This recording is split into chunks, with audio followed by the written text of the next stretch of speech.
الله من الشيطان الرجيم. بسم الله الرحمن الرحيم.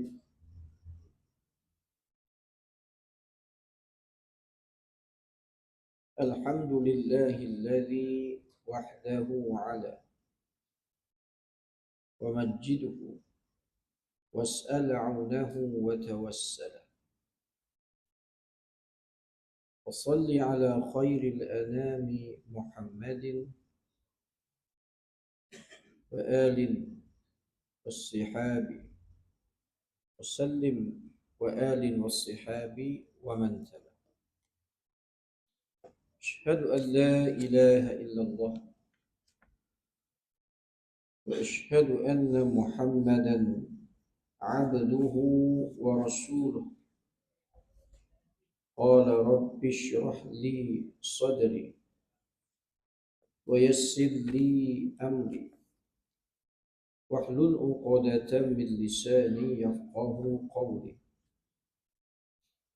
قالوا سبحانك لا علم لنا إلا ما علمتنا إنك أنت العليم الحكيم. السلام عليكم ورحمة الله wabarakatuh. Alhamdulillah. Seperti biasa, pertama-tama kali ini kita merafakkan kesyukuran kehadirat Ilahi karena dengan limpah kurnianya kita dipertemukan oleh Allah Subhanahu wa taala pada malam yang amat berbahagia ini, sekaligus Allah menggolongkan kita dalam golongan hamba-hambanya yang dapat menunaikan salat fardu maghrib berjamaah. Dan Allah melapangkan sedikit masa kita untuk duduk sekejap sementara kita menunggu masuknya waktu isyak untuk kita bersama-sama menyambung kembali kuliah tadhkirah, di mana kita masih lagi berada pada juzuk yang pertama pada awal surah Al-Baqarah. Masih belum habis lagi juzuk yang pertama. Kat mana kita berhenti ya? Berapa? 36. Ayat 36, 27, 28, 29, 34. Okey, 36 mabna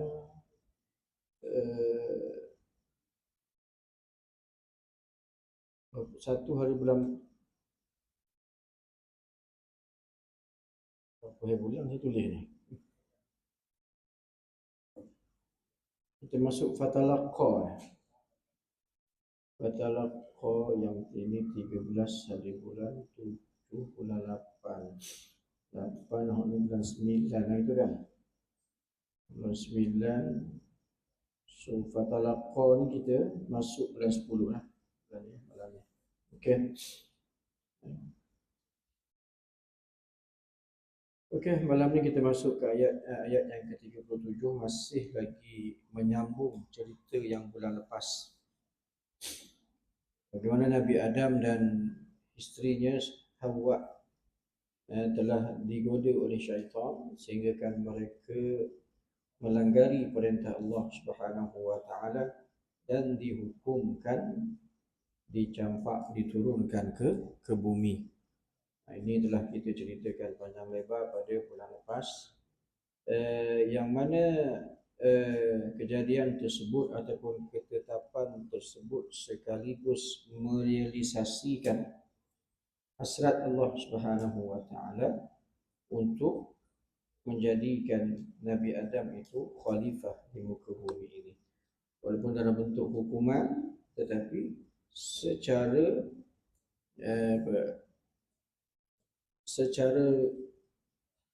langsungnya menjadikan ketetapan itu ataupun hukuman itu merealisasikan hasrat Allah Subhanahu wa taala untuk melantik Nabi Adam sebagai khalifah di muka bumi. Dan seterusnya pada ayat yang ke-37 فتلقى آدم من ربه كلمات فتاب عليه إنه هو التواب الرحيم. Kemudian Adam menerima dari Tuhannya kalimat-kalimat bertaubat. Ya. Lalu Allah menerima taubatnya. Semoga sesungguhnya Allah Maha penerima taubat dan Maha penyayang. Maksudnya Nabi Adam ni sudah disabitkan dengan kesalahan, dan Nabi pun sendiri bertaubat. Ya, Nabi pun bertaubat, tuan-tuan. Kita bukan Nabi ni malu sangatlah. Tidak ada sikap, tidak ada keinginan untuk bertaubat kepada Allah Subhanahu wa taala. So Nabi Adam pun setelah melakukan kesalahan bertaubat kepada Allah Subhanahu wa taala dengan kalimat-kalimat yang diajarkan kepada Nabi Adam. Alhamdulillahilladzi, bukan, ada ayat lain saya lupa dalam surah yang lain yang menunjukkan bahawa Nabi Adam dan Hawa menyebut atau menggunakan kalimat-kalimat tersebut untuk bertaubat kepada Allah Subhanahu wa taala, dan Allah menerima taubat mereka berdua. Innahu huwat tawwabur rahim, sesungguhnya Allah Maha penerima taubat dan Maha penyayang. So habis dah cerita Nabi Adam yang kita ceritakan pada awal permulaan bagaimana Allah Subhanahu wa taala berhasrat untuk melantik khalifah, diceritakan kepada malaikat dan ditentang oleh iblis, yang mana menjadi titik pertama iblis menjadi musuh Nabi Adam dan seterusnya kepada kita sekarang ni sampailah ke hari kiamat.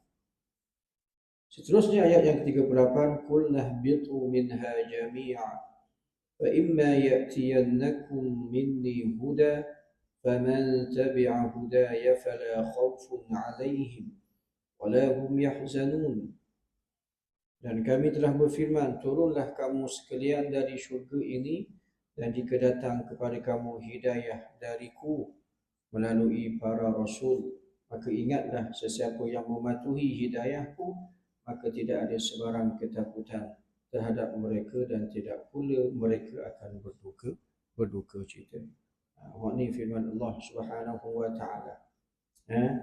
Mengatakan turunlah sekalian kamu dari syurga ini ke bumi, dan jika datang kepada kamu hidayah daripada melalui para rasul, termasuklah manusia-manusia selepas Nabi Adam alaihi salam.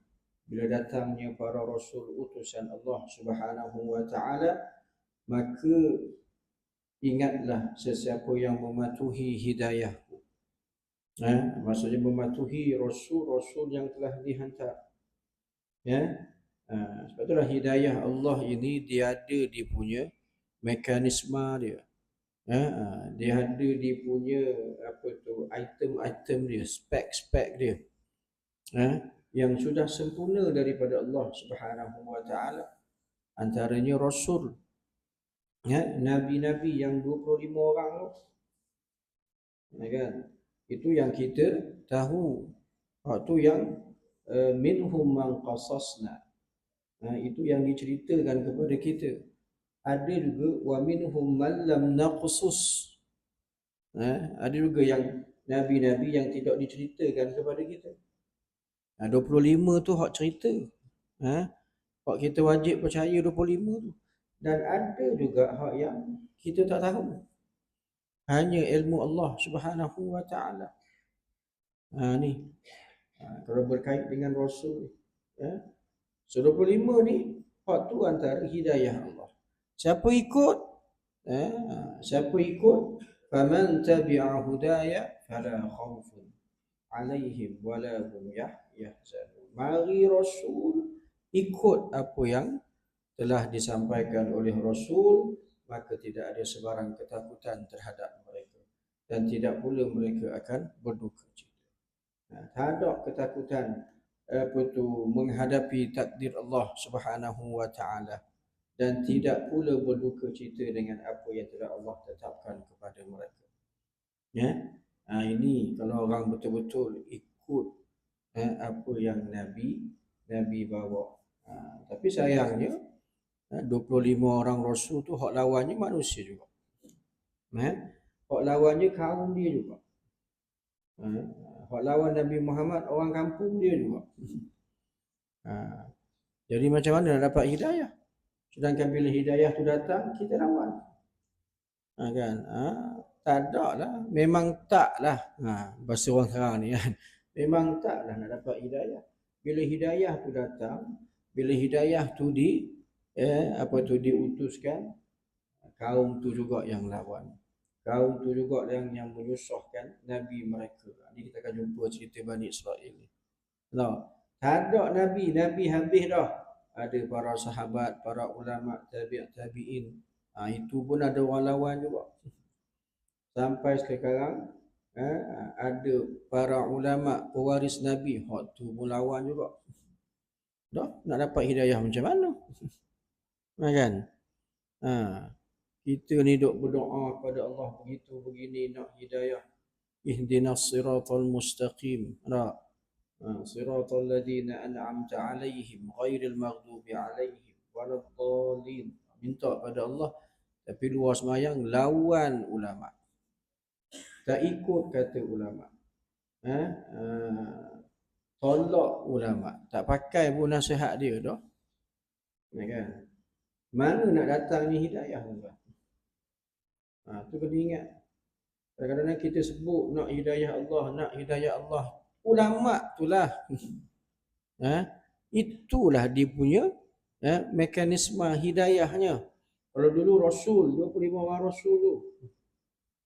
Tak ada Nabi, para sahabat. Sampai ke zaman sekarang para ulama. Dan bila kita tolak ulama, nak dapat hidayah macam mana? Kan? Kita tolak hidayah Allah. Ini masalah kita ni sebenarnya. Hak tu. Kalau ikut, kita tidak akan fala khaufun alaihim, tidak akan rasa kebimbangan, ketakutan langsung dengan ketetapan daripada Allah Subhanahu wa taala. Wala hum yahzanun, dan tidak pula berduka cita dengan apa yang telah Allah tetapkan kepada kita sampailah kita mati nanti. Itu maksudnya satu nikmat yang Allah bagi kepada mereka-mereka yang mengikut perintah Rasul yang datang kepada mereka. Kita tengok orang-orang Islam sekarang ni ditekan macam-macam. Sampailah ke Palestin dan sebagainya. Tengok sikap-sikap mereka. Ada redha, tidak takut, malah berlapang dada dengan apa yang telah Allah tetapkan kepada mereka.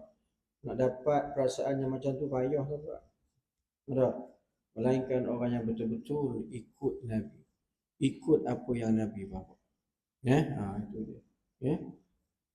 Dan seterusnya, walladzina kafaru wa kadzabu bi ayatina ulaika ashabun nar hum fiha khalidun.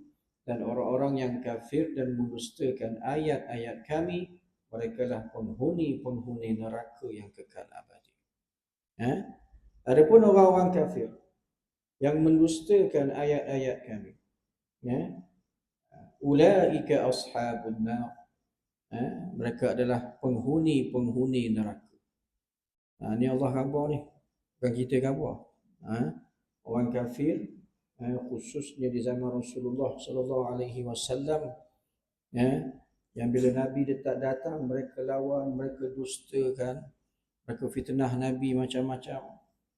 So inilah penghuni neraka. Secara umumnya kepada semua orang kafir. Kalau mati dalam keadaan kafir, memang masuk neraka. Fiha khalidun, mereka lah penghuni neraka yang kekal abadi. Ini nasib mereka yang tak ikut hidayah Allah Subhanahu wa taala. Kita dah bincang hari itu, hidayah Allah ni memang sempurna. Inna alaina lal huda. Sesungguhnya hidayah ini adalah atas urusan kami, urusan Allah. Bila atas urusan Allah, tidak akan ada sedikit pun kezaliman, ketirisan berat sebelah, tak ada. Sebab tu nanti ni kita bila masuk syurga lebih malayak, masuk neraka lebih malayak masuk neraka. Tak ada zalim, ketirisan, berat sebelah, tak ada. Tu kena ingat tuan-tuan. Sebab hidayah tu di tangan Allah, bukan tangan manusia. Kalau tangan manusia mesti ada berat sebelah, mesti ada. Tangan Allah, kuasa Allah. Tu kena faham tu. Dengan berbagai-bagai mekanisme yang Allah hantar kepada kita. Dengan Nabi 25 orang Rasul. Ada yang Nabi ada kitab. Taurat, Injil, Al-Quran. Manual kehidupan. Ikut Al-Quran, kita akan selamat. Tak ikut, memang tak selamat lah. Tu. Sampai macam tu sekali hidayah Allah. Ramai orang tak ikut. Kan? Ramai tuan-tuan. Orang kafir berapa juta. Orang Islam yang asli berapa orang. Ramai tuan-tuan. Padahal hidayah Allah dah cukup sempurna. Yang menjadi masalah, kita ni tak ikut hidayah Allah Subhanahu wa ta'ala. Doa bukan main lah. Begitu begini doa. Doa panjang macam-macam kita nak masuk syurga Allah lah, macam-macam lah. Tapi hidayah Allah di kalangan para ulama yang ada sekarang ni tak ikut. Kalau Nabi bawa Al-Quran ni pun antara hidayah Allah, tak ikut. Dah macam mana kita nak dapat hidayah daripada Allah Subhanahu wa ta'ala. Itu nasib bagi mereka yang tak ikut hidayah Allah. Bahawasanya mereka ini adalah golongan-golongan yang akan ditempatkan dalam api neraka Allah Subhanahu wa ta'ala. So habis di situ, kita masuk ayat yang ke-40 pada malam ini. Ayat ke-40 dah masuk cerita Bani Israel rasanya. Ya. Ayat ke-40 ni bermulalah kisah Bani Israel. Ayat last tadi menceritakan mereka-mereka yang tak ikut hidayah Allah, yang mendustakan agama Allah Subhanahu wa ta'ala. Dan selepas ayat itu diceritakan contoh kaum-kaum yang sedemikian, iaitu Bani Israel. Tuan-tuan, Bani Israel ini satu kaum yang diceritakan paling banyak dalam Al-Quran. Sebab inilah kaum yang paling ideal untuk diceritakan kepada semua manusia yang ada di muka bumi ini sampailah ke hari akhirat.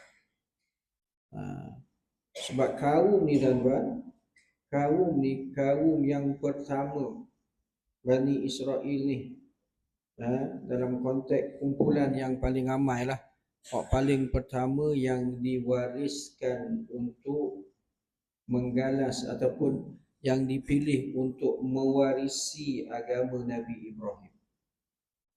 Ini hak pertama. Ini yang pertama. Ini yang telah ditetapkan. Innallaha astafa lakumuddin. Dia akan cerita nanti pada akhir juzuk yang pertama. Bagaimana Allah wa wassa biha Ibrahim banihi wa Yaqub ya baniya innallaha astafa lakumuddin. Maksudnya mereka ini telah diwasiatkan untuk mewarisi agama Nabi Ibrahim, Ismail, Ibrahim, Ishak, Yaqub, sampai ke bawah tu, sampai 12 orang suku kaum mereka. Bani Israel telah pun ditetapkan untuk menjadi golongan untuk mewarisi agama Nabi Ibrahim. Agama Nabi Ibrahim ni Hanif, agama Hanif, kesinambungan yang dibawa oleh Nabi Muhammad sallallahu alaihi wasallam. Islam lah. Islam ni adalah kesinambungan agama yang dibawa oleh Nabi Ibrahim. Sampailah ke hari ini.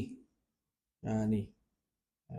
So mereka ini, Bani Israel ini pada awalnya telah dipilih oleh Allah untuk menggalas tanggungjawab ini, untuk menjadi warisan agama ini. Dipilih. Macam kita tuan-tuan, lahir-lahir tu Islam. Betul? Macam kita ya. Maksudnya Melayu dengan Islam cukup sinonim. Betul tak? Kan? Kita tak sama dengan orang kafir. Orang kafir kita tengok nak masuk Islam Allah. Dengan macam-macam dugaan, dibuang keluarga, dibuang mak, dibuang ayah, dibuang kawan-kawan, dibuang orang kampung dan sebagainya. Susah nak masuk Islam. Banyak dugaan. Tapi kita tak, lahir-lahir terus.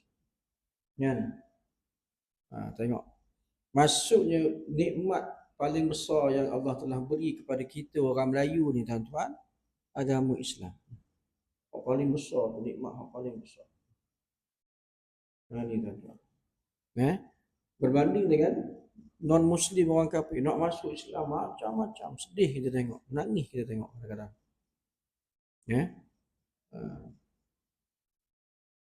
Sama juga dengan Bani Israel tuan-tuan. Golongan yang pertama, lebih dulu pada orang Melayu lagi, untuk menggalas agama Nabi Ibrahim. Mana yang dipilih oleh Allah. Inna Allah astafa lakumuddin. Tetapi akhirnya tuan-tuan tengok, sampailah kali ini apa nasib golongan. Tuan-tuan tengok, dilaknat oleh Allah Subhanahu wa taala. Bani Israel yang kita kecam ni, yang melakukan kejahatan yang akan kita dengar dalam kisah-kisah Nabi Musa, hak tu, golongan tu dulu tu dipilih oleh Allah. Pada peringkat awal.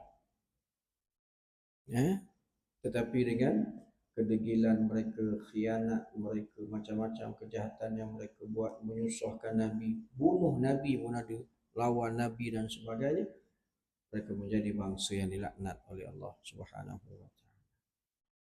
So bangsa Melayu kena ingat. Kena ingat, jangan terlalu selesa sangat. Melayu ni sinonim dengan Islam. Jangan tuan-tuan. Kalau kita berperangai macam Bani Israel, tak heran kita pun esok macam tu juga. Kita khianat, kita lawan para ulama, lawan apa yang Nabi bawa. Jangan ingat kita tak boleh jadi macam Bani Israel. Dan Allah boleh bila-bila masa boleh ganti bangsa lain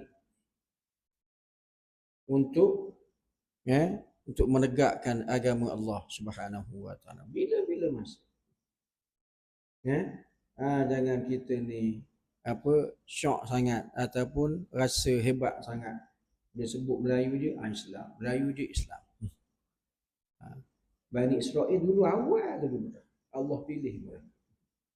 Tengok sekarang ni macam mana. Okey. Kena ingat waktu.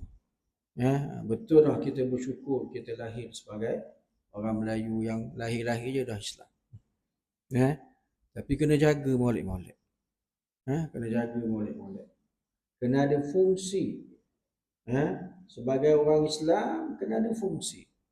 Jangan lahir je sebagai Islam tak ada fungsi langsung. Amar ma'ruf nahi munkar tak ada, ibadah tak ke mana-mana, sedekah tak tahulah, perjuangan tak nampak muka pun. Kan? Dah apa fungsi? Apa fungsi kita ni diangkat, dibangkitkan menjadi orang Islam? Tak ada fungsi tuan-tuan. Fala tamutunna illa wa antum muslimun. Dengan nikmat yang Allah bagi itu sebagai orang Islam, jangan kamu mati melainkan dengan Islam. Kena jaga sampai macam tu sekali tuan-tuan. Jangan kita ni hidup dilahirkan sebagai orang Islam, lepas tu mati pula lari daripada agama Allah Subhanahu wa taala. Rugilah. Allah dah pilih kita. Tu. Seperti mana yang berlaku kepada Bani Israel sekarang ni tuan-tuan. Tuan-tuan tengoklah kejahatan apa yang mereka buat dilaknat oleh Allah Subhanahu wa taala. Asalnya mereka itu golongan yang telah dipilih oleh Allah untuk mewarisi agama Nabi Ibrahim. Akhirnya mereka menjadi bangsa yang dilaknat oleh Allah Subhanahu wa taala. Ya, dengan sikap-sikap mereka yang akan diceritakan satu persatu. Lepas ni. Ya. So, surah Al-Baqarah ni boleh kita katakan surah yang menceritakan secara ringkas perangai Bani Israel. Dia tak cerita secara detail, secara ringkas dia sebut satu. Ya. Bukan nak cerita tentang sejarah itu secara detail lah, tapi nak bagi tahu perangai dia macam ni. Dan bila kita cek perangai lebih kurang macam kita juga. Itu yang kita bimbang. Perangai Bani Israel ni bila kita cek satu persatu yang Allah listkan dalam surah Al-Baqarah ni, kita saring-saring, kita tengok-tengok lebih kurang. Ada meh-meh. Tu kena jaga sama. Kena jaga sama, kena tengok sama, kena ingat. Yang kita lakukan sekarang ni, kejahatan yang kita lakukan ada dah dulu. Bani Israel lah dia punya orang kawan dia pelapor dia punya pioneer dia. Yang ni. Bila cek bermula daripada ulama dia. Kan? Cerita Bani Israel dimulakan dengan kejahatan ulama mereka. Nak khabar bahayanya ulama su. Kan? Cerita tentang kejahatan Bani Israel dimulakan dengan cerita tentang kejahatan ulama mereka. Ulama mereka yang alim pada para sahabat lagi. Sahabat baru je masuk Islam. Mu'allafatu qulubuhum lagi sahabat. Tapi pendeta-pendeta Yahudi ni sebelum bangkitnya Nabi Muhammad alim dah. Alim dah. Mereka kenal Nabi, tengok pada jauh kenal dah Nabi. Nampak dah ada satu perkara yang memelekkan pada tubuh badan Nabi, nampak dah. Tanda-tanda yang diceritakan dalam Taurat, ceritakan dalam Injil. Ini alim sungguh. Tapi inilah hak jahat sekali. Hak jahat sekali. Alim tapi jahat. Dipanggil ulama su. Hak ni pertama cerita. Masuk je Bani Israel ni, hak tu pertama cerita. Nak khabar jahatnya ulama su ni tuan-tuan. Dan jangan pelik lah. Sampai ke sekarang pun ada juga ulama su. Jangan pelik tuan-tuan. So Nabi Muhammad ni, dia punya musuh ketika dia hidup ni, orang jahil. Ada orang jahil di kalangan musyrik Mekah. Orang jahiliyah tu. Kan? Orang alim pun ada. Kan? Maksudnya Islam ketika itu dilawan oleh orang jahil pun lawan, orang alim pun lawan.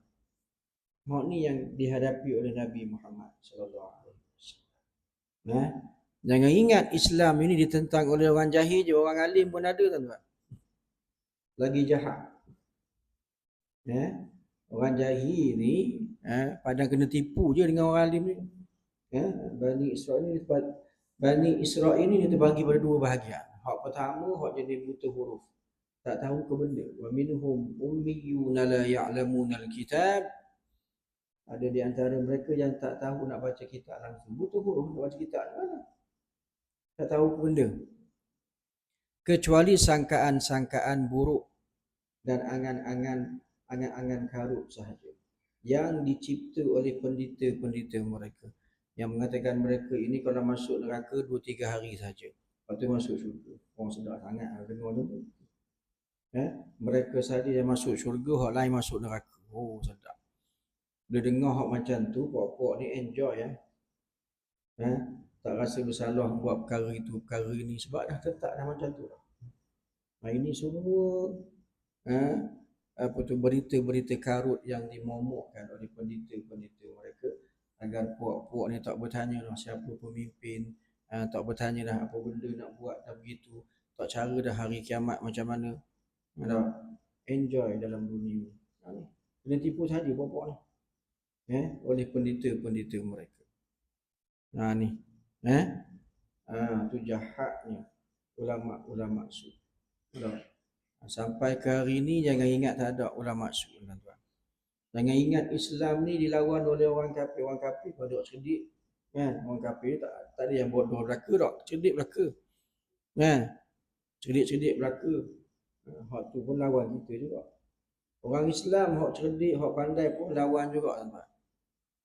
Inilah nasib orang-orang yang memperjuangkan Islam, musuh dia dalam berbagai-bagai sudut. Hak jahil pun ada, hak alim pun ada. Ini yang telah dihadapi oleh Nabi Muhammad sallallahu alaihi wasallam. So kita tak pelik sekarang ni, sekarang ni orang yang memperjuangkan Islam bermacam-macam musuh yang mereka hadapi.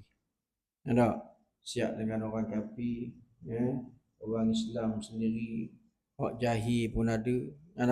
Hak jenis berhibur tak tahu benda dengan sukan, dengan hiburan, hak tu satu hal kita nak tangani. Hak alim pula menggunakan kealiman mereka untuk menjahanamkan Islam, sama juga. Akibat dunia dan bermacam-macam habuan dunia. Ini yang akan kita belajar nantilah. Kejahatan Bani Israel yang bila kita tengok sebenarnya meh-meh kita juga sekarang ni. Sebab itulah kena tengok Al-Quran ni, kena tengok benda yang disebutkan dalam Al-Quran ni, walaupun 1400 tahun yang berlaku, tetapi ianya segar sampailah ke hari ini. So bila orang dia dengar Al-Quran, dia nampak dah musuh-musuh Islam sebegini, semacam itu, begini cara dia. So dia duduk dalam dunia ni, walaupun keadaan dunia sekalipun, dia tahu dah musuh Islam yang bagaimana, dan dia tidak akan tertipu. Sebab apa? Sebab dia belajar dah Al-Quran. Dia dengar dah apa Al-Quran ingatkan. Dan insya-Allah dia tidak akan tertipu, tuan-tuan. Yang tertipu semua ni jenis orang tak dengar Al-Quran. Tak ambil peringatan, hak tu kena tipu semua. Cerdik macam mana pun kena tipu semua. Kena kencing semua. Sampai ke ni kena kencing belaka. Bodoh ke tak? Cerdik belaka. Tak. Ke bodoh belaka hak kena kencing tu? Tak, cerdik belaka tapi kena tipu. Kena tipu. Sebab kita tak ambil iktibar apa yang ada dalam Al-Quran. Cerita dia kalau kita tengok memang sebiji. Dengan taktik dia, dengan helah dia, tengok memang sebiji, tuan-tuan.